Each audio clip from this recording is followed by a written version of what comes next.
to God's house. What a blessing it is to be gathered together. It's a blessing to have our missionaries all the way from Brazil with us here tonight. The Aitha family, thank you so much for being with us. And we're excited to hear an update and to hear from the Word of God tonight on what's happening there in Brazil. What a blessing. We sure pray for you, and we're thankful for you, thankful for the work that you're doing there. And it's always a blessing to have you here with us. Just a few quick announcements tonight. Don't forget Wednesday evening. Excited for our Wednesday evening prayer meeting and Bible study, King's Kids at 7:30. And then next Sunday on the 8th, the Sunday after, we'll have Grandparents' Day with a meal to follow that morning. If you remember, please remember to bring a meat, a vegetable, and dessert on that day on the 8th of September.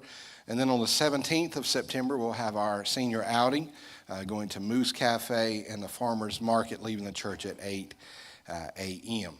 I have a note tonight I'd like to share with you, a thank you note. I had it this morning and failed to read it. It says, "Dear Pastor and church family, I want to thank each of you who have called, visited, sent cards, and brought food. What was done didn't meet the need. My only option now is to get more shots in my back area.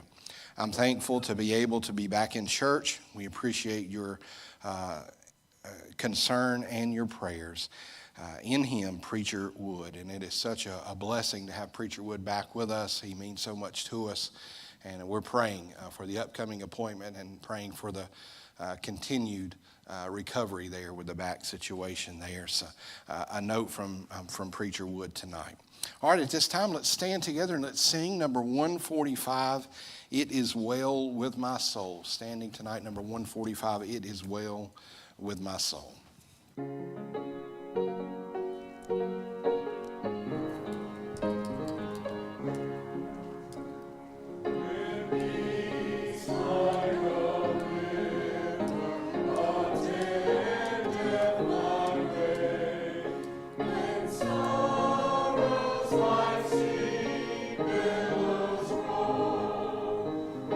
Whatever my lot thou hast taught me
Leaning on the Everlasting Arms. First, second, last verse of Leaning on the Everlasting Arms.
Thank you, choir. Wonderful singing tonight. Alana, wonderful, beautiful job tonight. Brother Garrett, Sister Rebecca, we are so thankful for you two and the wonderful singing tonight, preparing our heart for the Word of God this evening. And it is our honor, it's our privilege to have our missionaries, the Eighth family, with us tonight. And I tell you, brother, your letters are some of the most encouraging, enlightening, entertaining. We love reading your letters and hearing about your adventures there. Before my mother passed, she was a big Byron Eighth fan, and she would share the Facebook posts. She kept up with you folks there on Facebook, and I think many of our folks do. So we're excited to hear about your adventures, hear about what the Lord is doing there in Brazil. So, brother, you come right on. And this water is yours this evening, brother. Unopened. Thank you. Amen. Well, good evening. We're always glad to be in the house of the Lord. We are fortunate as missionaries in that we have close personal ties with almost all of our churches, and that includes you. Many of you we have known in one way or another for many years, from camp and different places, and always a joy to come back. I've actually been around this church longer than a lot of you, believe it or not because I'm old. That's irrelevant to the issue. But long ago, probably in the early 80s, maybe even 82 or 83, I came up once or twice with a friend from Piedmont, and we went to, I believe it was Brother Hooker, had a cabin up here somewhere, and we came up for a couple of those services. I remember standing up, I think he had a big rock fireplace, and standing in front of the mantel there with Jody Swain, and trying to do a duet on Life is Like a Mountain Railroad. We all got railroaded out of there. We sing so bad, but it's good to be here. And Brother Grubbs mentioned the letters. I would like to thank you for your letters and your cards. Not many people do cards anymore, and I appreciate you taking the effort on a very regular basis to sit down and write out a card and mail it to us. And it may take a couple of years to get there, but eventually they usually arrive, and we always appreciate the kindness and the love that is between the written lines. Thank you for that. Also want to mention we have prayer cards up here at the front. They'll probably get moved to the back later, but you're welcome to have those free of charge. And we'll even divide that in 12 easy payments with no interest. I'm not good at math. I'm not sure what 0 divided by 12 comes to, but my calculator gives me an error, so I don't understand that. But we are glad to be here. Take the prayer cards, put them up on your refrigerator. I hear many testimonials that my picture is a dietary aid. You go to open the refrigerator and you see my picture and lose your appetite. So if that's how it serves you best, as long as you also remember to pray in your moment of agony for us and for the ministry there in Brazil. Let's see. Let's go ahead and get started. If you can pull up there. My clicker doesn't work quite this far. We are from a country where there are a lot of Pentecostals. So if you see me throwing up my hands, it's not because I've been converted. That's kind of the signal to my clicker in the middle, who is relaying back to the back, who is then putting it up here on the... Isn't technology wonderful?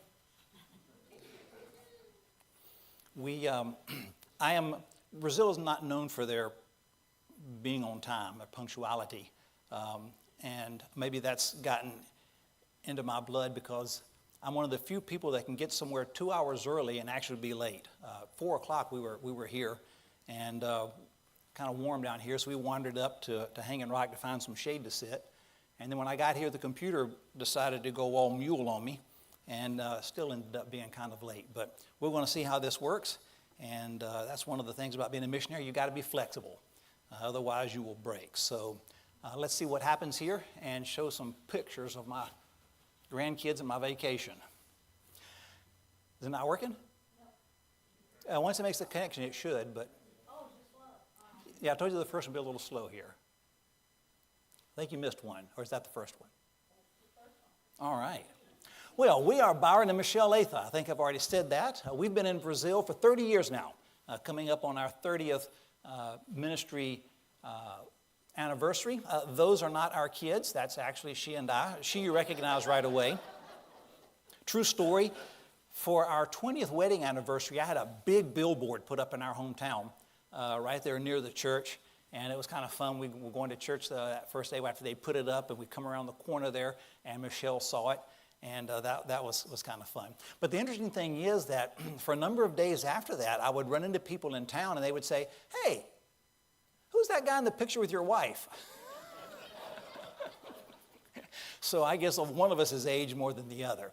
Our 3 Brazilian boys are all grown up. Some of them are married. Some of them have been to college. Some of them have ministries in churches. But only one of them has given us grandkids. And so we won't talk about my grandkids because then you'll have to talk about yours and we won't ever get out of here. So we better just keep on moving there. The first 10 years in Brazil, we were in the city of Fortaleza. There's a yellow star up in the upper right-hand side. And while we were there, we worked with a missionary kids school as teachers in different activities. Plus, we were in a couple of different churches. The more important of those churches was the John 23 Church, and where we worked for a number of years, helped them organize, build a congregation, a building, church building, and then also the parsonage. And after that, we ended up going to another place. You see the star moved a little bit farther down. I may have to click again. There we go. Down to the next place. It doesn't look that far on the map, but it was about 13 hours drive in another state. And there we worked for 10 years with a camp ministry out on an island. And then we also were involved during that time in Maranatha Baptist Church congregation and worked with them for a number of years. Eventually, we got them with a parsonage built, and they called a Brazilian pastor. And so that left us kind of looking for our next opportunity. We looked at a number of different options. Some of this I talked about when we were here, but it's been 6 years, so it might not be real fresh on your minds. I actually spent about 3 weeks in the Amazon because I was considering that as an option, and I still often feel kind of Lord tugging me that way. Maybe I watched Humphrey Bogart and the African Queen too many times. I don't know, but the Lord didn't open any doors there, but it did open my eyes to a similar ministry right there near where we were. So we did some driving around, slept in our car some where we could find a little bit of shade, which is kind of easy at nighttime, and visited a lot of different communities. We would talk to people, see how they were doing, what they planted, and different things. We also asked them about if there were any churches around, what kind of religions were observed there, if there were any Christians that lived near them. And then from that, we kind of compiled a map to show where there seemed to be greater needs and less access to the gospel. I talked about one time, the last time we were here, about the different needs in Brazil, and 2 of those needs at the end of the list are what is called sertanejos. These are people who live in the desert northeast and wear hats kind of like the one some of you saw me wear in the beginning. And then the quilombolas, which are not exactly native, but they're organic black communities from either escaped or freed slaves, kind of gathered together and started these communities. They call them quilombos or quilombolas. And those are 2 areas in Brazil that have a great need for the gospel. And those are 2 of the areas that we ended up kind of working with, not necessarily targeting any of these locations, but it just where it ends up being.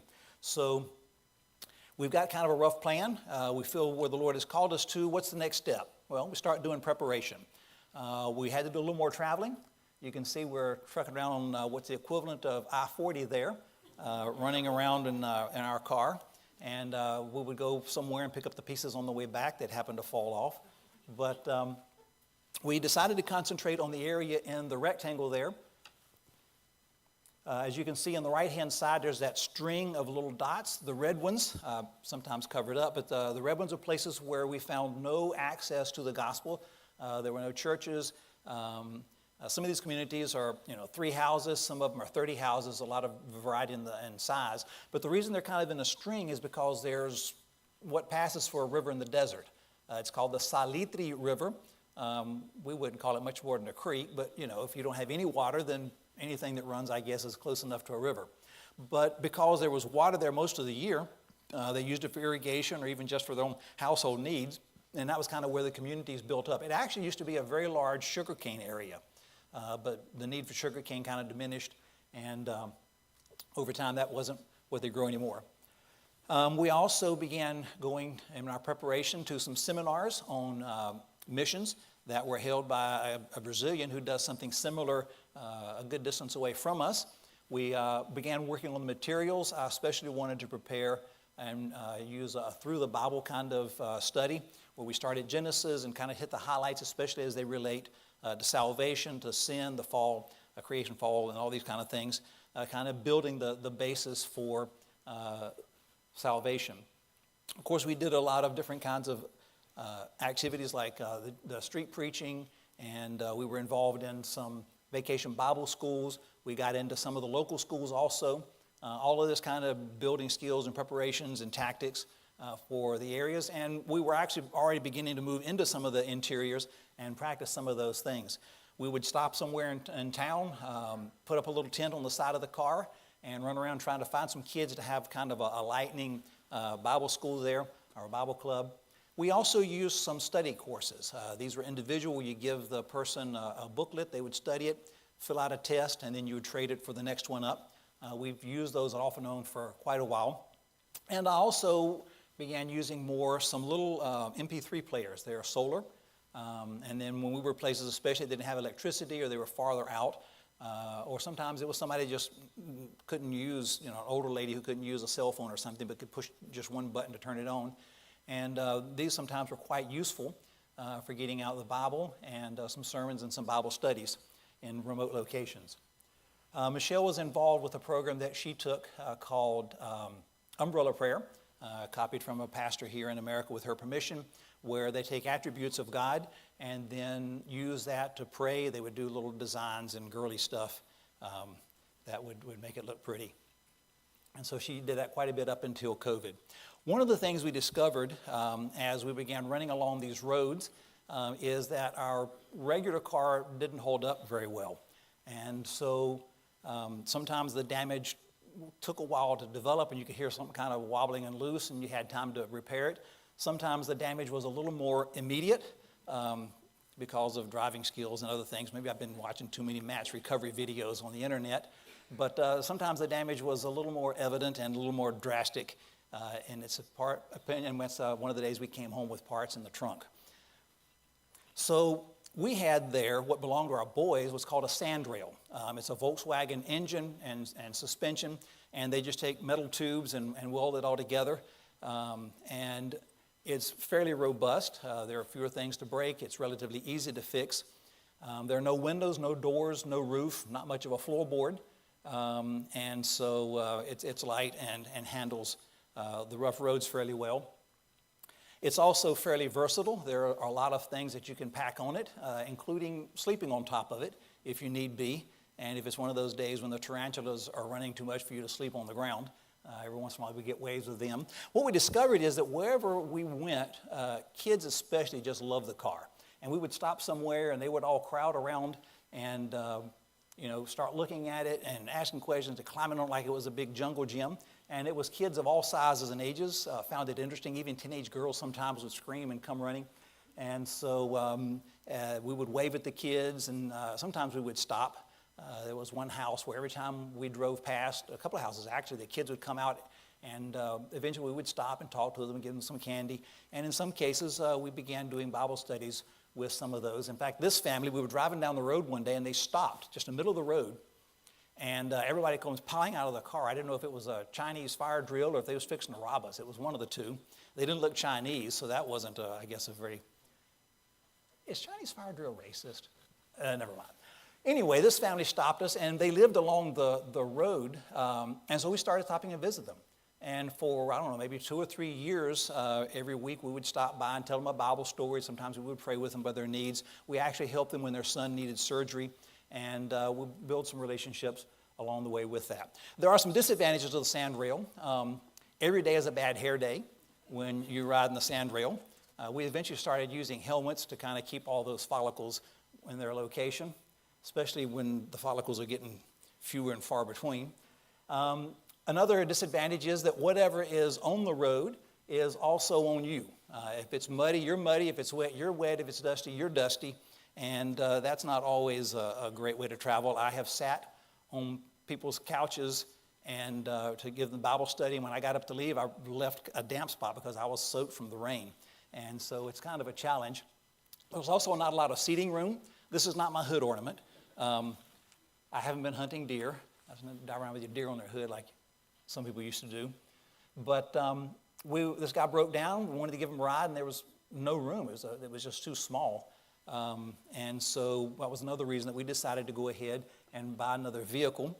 And that way we would have two. It would keep us from having to use one that wasn't really ours. I'd actually at one point envisioned this great fleet of sandrails, just crisscrossing the desert and spreading the gospel everywhere. But over time I realized that probably wasn't a real practical aspiration, but it was fun while it lasted. But it is very useful to have two of them. Sometimes one breaks, sometimes we have extra people, and we want to take the sandrail, but we can't get them all in one vehicle. And it's actually still being used. The guy who's at Maranatha didn't want to take his car over those rough roads, and so he's there using it and fixing it, and so it's even in the ministry as we go. All right, so we've got things kind of laid out. What's the next step? Well, actually intermingled with some of the preparation. We were already starting to reach out with people that we had contact with, but I ended up dividing the Salitri Valley into three parts, kind of in my vision of what would happen in a perfect world. The red rectangle at the top, which is closer to Maranatha, we envisioned them kind of reaching those communities that were nearer to them, most of those within 45-minute drive that you see here from the church. And then in the middle, a place called Old Corral also is surrounded by a number of different communities that can be reached relatively quickly. That's about a 5-mile circle there. So you see there's a lot of places that don't have the gospel that could easily be reached, having a central there in Old Corral. And then at the very bottom, there is a place called Laji that you may remember from our prayer letters. It's one of those quilombos. And around it, there are also a number of communities that can be reached relatively easily. In fact, a lot of this has recently been asphalted, which is pretty amazing. So you can get to that quite quickly. And that's where someone is filling in for us. So first step was when our son and our daughter-in-law were there visiting, we went down, and on a Sunday when they have their big market, all during the morning, we had these drawings out and used it for evangelism. And we were also telling people that night we were going to have a film on the life of Christ. I had a big sound card, drive around with speakers announcing it, because that's kind of the way they do things there. And so that night we had the film, and unlike what you see in the picture, we had very few people there.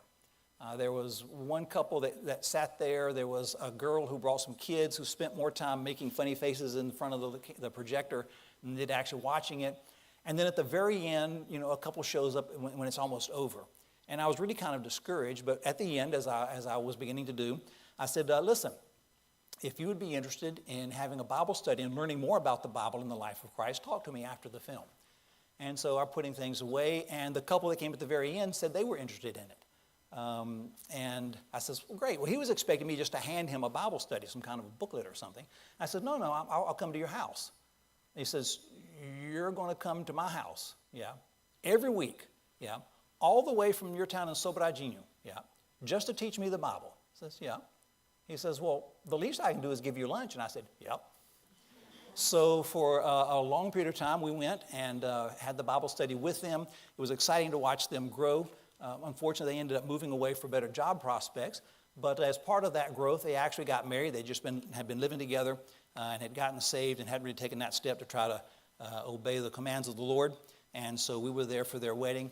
The other girl that brought the kids, her name is Janaima. She also eventually started a Bible study.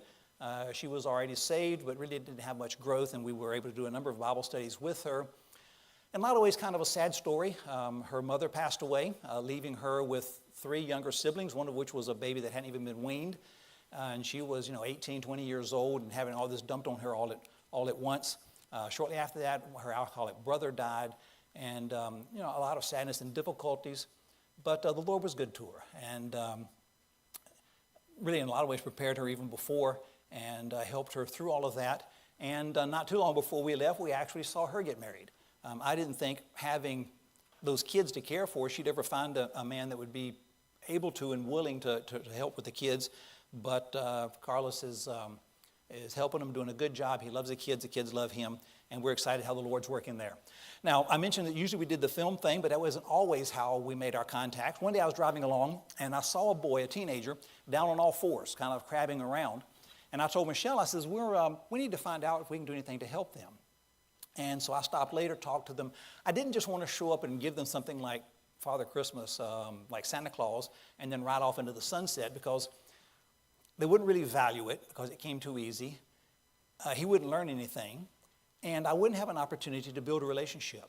So what I decided to do was I would build with him a tricycle, a three-wheeled bicycle.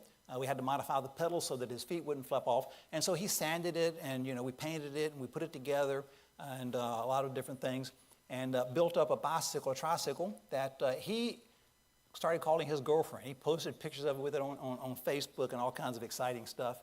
And here he is riding along with his I'm not even sure what she is. She's some relative. And it was really exciting to see him ride that. This is actually a piece of video. The motion part of the motion picture seems to be missing. I don't know why this little video doesn't want to run. The funny thing is, he came to me one day and he says, Pastor Byron, I think I can ride a bicycle. I want you to convert it back into a regular bicycle. Well, I don't throw anything away, so I had all the parts there. And so we put the regular wheel back on there. You can see the little rods going down to the pedals, and that was what kept the pedals from flipping because his feet are turned in like this. And so we made it into a bicycle. We had a little bit of a hard time convincing him to go fast enough. He wanted to go really slow, and I says, no, you got to go fast. The slower you go, the more dangerous it is. So you got to go fast. He had a little bit of difficulty dodging things, and that also was supposed to be a video that didn't want to videate. But we helped with a lot of things there with the family. We got him some good shoes that were more appropriate for his feet. We've helped his mother get into beekeeping as a source of income. After we left, she sold her first honey, and she is doing very well with that. But as we were there, people got curious. What are these Americans doing in our community? And so they would come over and watch. And so Michelle started telling them Bible stories. And she would sing with them and tell Bible stories, mostly just to occupy them and occupy her time as well. And started, playing games with them. And through all that, we began building relationships, making friends when, sad things happened. We were there for them, and happy times as well. And just kind of working with that. What's interesting is that some of the kids from the Maranatha Church, the teens, thought it was very interesting what we were doing and started getting involved. Sometimes we had so many people that there was like a list of people wanting to come. And so they got very involved in that. Go ahead. Hallelujah. Another thing we did was we raised tilapia for a while, partly to provide some income, but there was also a man associated with the church who needed a job, had a big family, and so that gave him a source of income. Hopefully, would be able to build a friendship with him, and the Lord worked it out where, through a series of events in his life, that he not only got saved, but baptized, and has really changed. His life has really been changed by getting saved. God says he makes a new creature out of everyone who's in Christ, and that's certainly been the case for the worker. We also have used music as a means of training them, preparing them. If you have a church, people need to know about music, and so it was something fun we did for quite a while there in one of the communities. Another thing we did, we had a lot of visitors, a lot of groups that came down, some of them small, some of them big. We put them to work in religious, church-related evangelism type things. But we also, my clicker's a little slow here. Put your glasses on, woman. Maybe I'm being too subtle. We atheists aren't known for being subtle. We also had them do some projects, more practical projects. We did the Gaga Ball, which was a great success with one of our last groups. And they, as teenagers, the Americans was kind of fun. A lot of guys who wouldn't really come to a Bible study would come, and they began to build relationships and friendships and have opportunities to share. We also had some that were interested in basketball, And we found some people in Brazil that also wanted to start learning basketball. They actually had a little goal of their own. And so we helped them get a better basketball goal there where they were playing.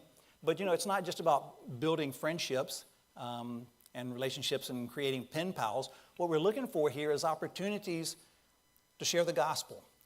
For the young people from America to come down and say, listen, this is what God did in my life, and this is what God will do in yours also if you allow him.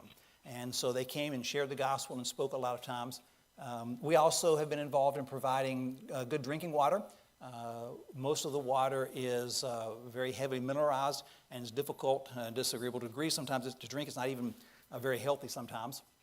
And so they can put a couple of coins in there and get out 5 gallons of good treated water.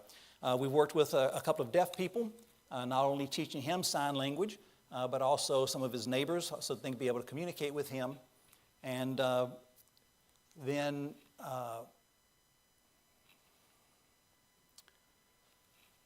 we're doing the Bible study with the family, and he said, listen, my sister takes care of a special needs kid, and he needs a wheelchair.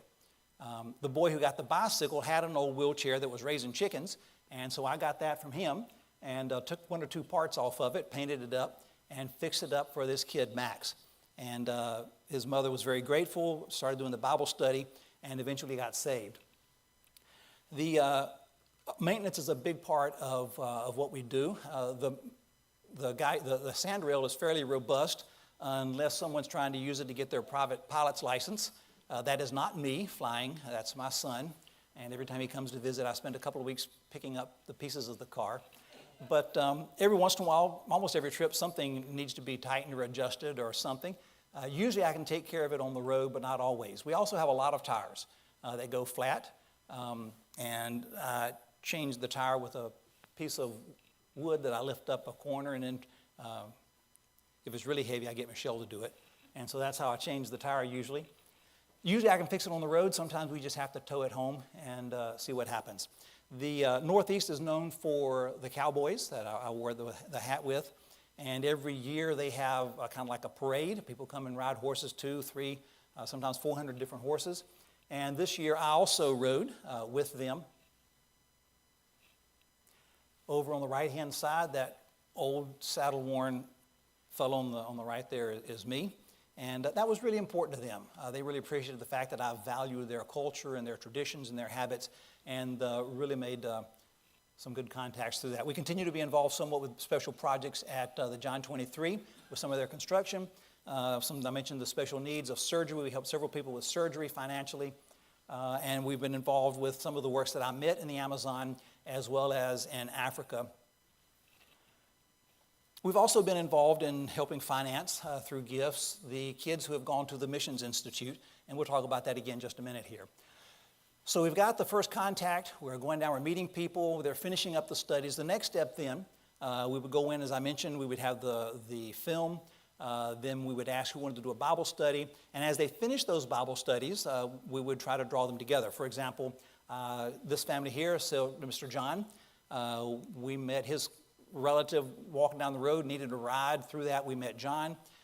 It was this John that led us to the mother of the special needs child in the wheelchair. And then through her, we met her mother as well and started doing this Bible study with Donna Anna, and started meeting some of her neighbors as well. Some of them started coming once they realized what was going on and the kinds of things that we were doing.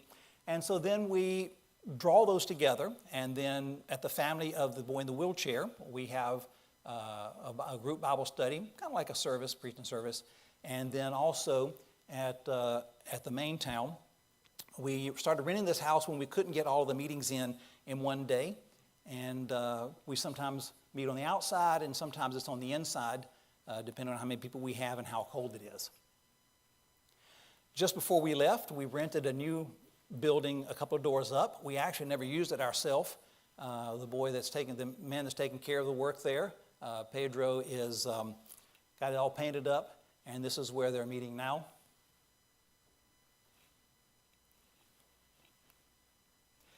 The red rectangle you see right in the middle is some property we bought in the last weeks before we came back. for the future building of the church. You notice there are a couple of different communities around it that we can draw from. We're kind of in the center, which was the idea. And then we also bought a building in the middle community where we haven't really started the work yet, and I'll explain why about that in just a second. I had to get some termites out of the wood. That's not a termite on the top, that's just an old man. Speaking of old men, one of the reasons I didn't really want to go to the Amazon was I was concerned about who takes over when we can't do it anymore. Health problems, eventually we're going to retire, get too old, who's going to take over? And that was one of the considerations for us staying where we were, and the Lord really opened the door for the next generation there in that ministry. I mentioned that a lot of the young people from the church, the Maranatha Church, wanted to come down and be involved there at the community where the bicycle was. And we took some of those young people with us to the seminars that we went to on missions and different things, and could see that the Lord was kind of working in their hearts. And then someone came down and did a wordless book project. And some of those teens went with us on that. And one day this guy, Philip, I was talking to Michelle, and he said, I think God's calling me to do something like this. What's my next step? So we arranged for him to go to a missions institute farther south. When COVID hit, he came back all excited about what was going on there and how much he was learning, how much he enjoyed it. And he convinced this guy, Pedro, to also go.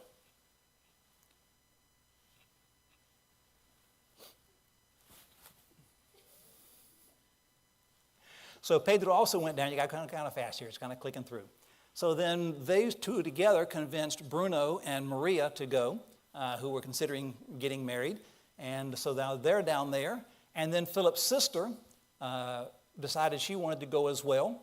And so we helped her to go down. And then one last girl who had been toying with the idea but needed to get some things organized and straightened out also went down. And so we ended up with these 6 young people down there over a period of several years that have been studying there to get back into the ministry and come back to the area where we are. Bruno is helping in a small interior church. It's very difficult to get pastors, and he's there kind of as a missionary and a pastor. And it's happened with young people when you get them together. Some of them ended up getting married.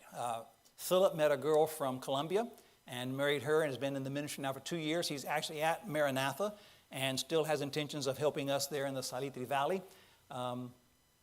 The girl we sent, I kind of was afraid she'd go down and meet some guy and go off with him wherever.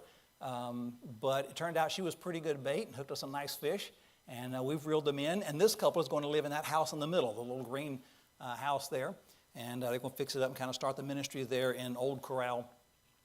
And then Pedro, the guy that's actually in our town right now, has met a girl and plans to get married at the first of the year. And then he'll kind of take over a lot of the responsibilities in that town while we hopefully will work in some of the communities around. Kind of try to do the things that they can't do. And so that's kind of where we're going. National missionaries, national pastors. And the idea is, as you do with children, you try not to do for them what they can do for themselves. That's part of the growing process. And then that frees us to do other things that they can't do. And that's kind of where we're going. Pray for these men as they prepare for the ministry, try to get the support up. We're supporting some of them financially, and just want to see where the Lord leads there. And then pray for Pedro also. He's there by himself, a young guy new to the ministry, all alone there. Loneliness is kind of rough on him, and so pray for him as he's filling in for the church for us there, and also for Carlos. It sounds kind of corny, I guess, but the gold at the end of the rainbow isn't really a pot of gold, it's the souls of men. That's what we're after, that's what we're looking for, that's what we're striving for, that God might reach. Actually, Michelle, I spoke, let's see.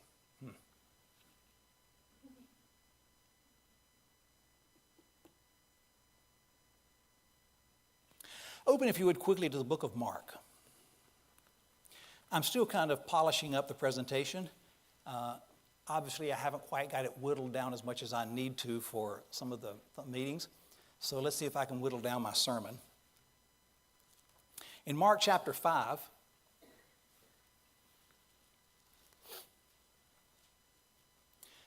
Jesus is just starting his ministry. He's been up in Jerusalem. He goes down by the sea, and a large multitude follows him. There he calls his disciples. You just kind of have to click through it and see if you can figure out where I am. He goes back up home, away from the sea, and his family actually tries to drag him off, I guess, to a psychology ward or something, because, here he's running around and people start talking about he's God, he's the Messiah, and, this is our cousin. We knew him since a kid. It's just kind of hard to... So he goes back down by the sea. His family, his mother and his brothers actually go down and try once again to speak to him. I think perhaps that was why that they were trying to speak with him, trying to get him some help. And in chapter 4, he goes through a whole bunch of parables there during one day, just teaching them and trying to explain things and prepare them. And then he says, let's go across the lake. And I imagine the disciples kind of says, well, wait a minute, we're just going good here. What do you mean go across? What's over there? There's nothing over there. There aren't even any Jews over there. That's them foreigners. And Jesus said, we're going to cross the lake. So they get in the boat, and I kind of imagine it as this, nice, warm summer afternoon, and they're slowly, going across there, and the waves are lapping gently on the boat, and the sun's shining, and Jesus goes in the back and lays down and goes to sleep. And then the warm sunshine darkens with the clouds, the nice breeze picks up into a heavy gale, and the little trickling waves on the side start trying to jump into the boat. And they're sitting there trying to bail it out, and the waves are coming in faster than they can dip them out. And somebody looks back, and Jesus is back there making more noise with his snoring than the waves are in the wind. And so they go back there, and they wake Jesus up, and they say, Lord, don't you care that we're going to die? I thought it was kind of interesting how they said that. They just said, don't you care that we're going to die? And Jesus gets up, and it's interesting because it says he rebukes two different things. First of all, he rebuked the wind and the waves. He said, shut up, sit down, don't make me get out of this boat and come over there. And the waves and the wind obeyed him. And then Jesus looked at the disciples and rebuked them and said, how is it that you still have no faith? How is it that after all that you've seen, you still don't believe? And it's easy to judge them and say, yeah, I know, man, if I'd walk with Jesus, my faith would be rock solid. And yet we have much more knowledge about Christ and who he is and what he has done than they did. And oftentimes our faith also wavers, and we don't trust him as we should. So they get to the other side, and they've let this great multitude of people, and they get over there, and it's not a multitude of people, it's just one. Some of the Gospels talk about two, but Mark just emphasizes the one. And he's not exactly the kind of guy you want to get your picture taken with and post on Facebook. He's smelly, he's dirty, his hair's all a mess, he's half naked or maybe all naked, he's all cut up, got sores, his hair's a tangled mess, probably got little white things crawling around in it, slobbering, and he comes running up towards you. And some of the disciples probably said, I think I like it better back there in the waves and the wind. And Jesus talks to him. Talks to the demon, casts out the demon, and changes the man's life. The people come out, and they see this guy that they've been afraid of for all these years, been terrorizing the village. This is the guy that, when parents want to scare their kids, they say, you eat your green beans or, the boogeyman's going to get you. The guy that's the one's going to get you. And so here they come to Jesus. The demons left the man, went into the pigs went and drowned. And they go over there and they see this man, and he's normal. He's all clean. Someone's put some clothes on him, and he's not running around slobbering and cutting himself. He's sitting there listening to Jesus and asking questions. He's in his right mind. He's clothed, probably bathed. Maybe they even took out a knife and whacked off some of that mane. And they look at that man, and they say, well, what about my pigs? That's all they cared about. They were more concerned about their pigs than they were about a man whose life was miraculously changed. And I titled this message, All for One, not thinking about the musketeers so much as Christ did all of this. He left the multitudes. He took on a storm, crossed the ocean for one person. If you're unsaved here today, Christ did all that for you. He left the splendor of heaven, took on the storm of the cross just for you, that you might have your life changed like this demoniac man, so that you could be in your right mind, clothed in his righteousness, and worshiping at the feet of Jesus. But the another point I'd like to take on this is that, You know, if Jesus made this kind of a sacrifice for one, what are we doing? David, when he had the chance to have free the offering, said, I will not give to God that which cost me nothing. And yet that's what we look for. You know, if I got a few extra minutes, then I'll go do something for. And to serve God, it's going to cost you something. All of us know somebody that's under the chains of sin, controlled by the power of Satan, figuratively or maybe directly. The world is full of people that are wandering around destroying themselves, cutting themselves, and they want something and someone to help them. What will you do to reach them? What multitude will you leave? What storm will you face to cross the ocean and help that one that needs it? Who will go to those great men in need? In closing, Michelle's going to sing, and then we'll pass it over to the pastor.